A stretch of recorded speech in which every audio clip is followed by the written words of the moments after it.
seriously, when I was younger, I remember laying in my bed when I lived at home with my parents thinking, God, please just let me die today. Please just let me die today. I don't want to do this anymore. Let me die. I had come here about 2 months after I was taken out of my home, there was tons of abuse, just physical, psychological, sexual, emotional. It was just a pretty horrifying place to be.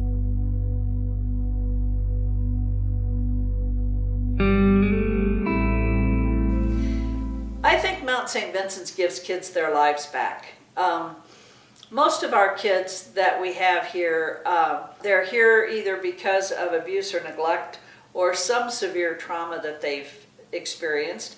And so having the kids here in an environment that is totally trauma focused, then they have the opportunity to heal and to get better. In my stay at Mount Saint Vincent, I think that it helped me have a foundation of knowing that I was loved no matter what I said, no matter what I did. I was loved unconditionally. Although I pushed limits, there was always someone there to pull me back, to show me that your behavior doesn't define who you are, really, and that you can overcome things. That it was the first time I felt safe and secure and able to talk about what had really happened when I was at home.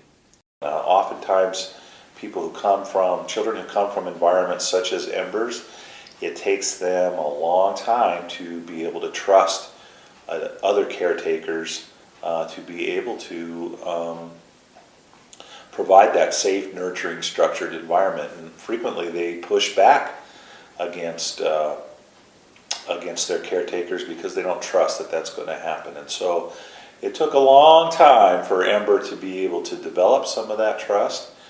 However, she was very open to try to do that, and throughout the course of her life, I think, has maintained some connection to some of those people that she developed trusting relationships with here at Mount Saint Vincent's. She was totally comfortable with Sister Daniel, who was the executive director. She was just like, "Hi, Sister Daniel," and and she probably told Sister Daniel how to run things too, every once in a while. But she was just very, very much sure of herself, very, very comfortable with who she was, even though she had a lot of issues that she was dealing with at the same time. But the issues didn't get her down.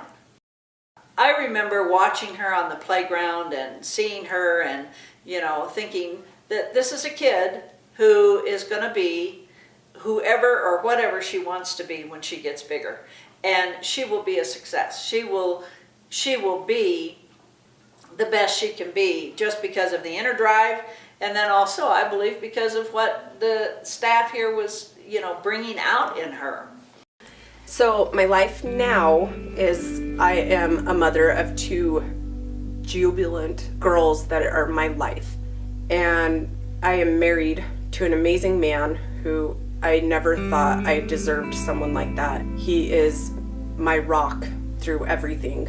I get to do the one thing that I feel like I was failed on. I get to be the mom that I never had. I get to be their mom. And hearing "I love you, Mommy" at the end of the day is all I need.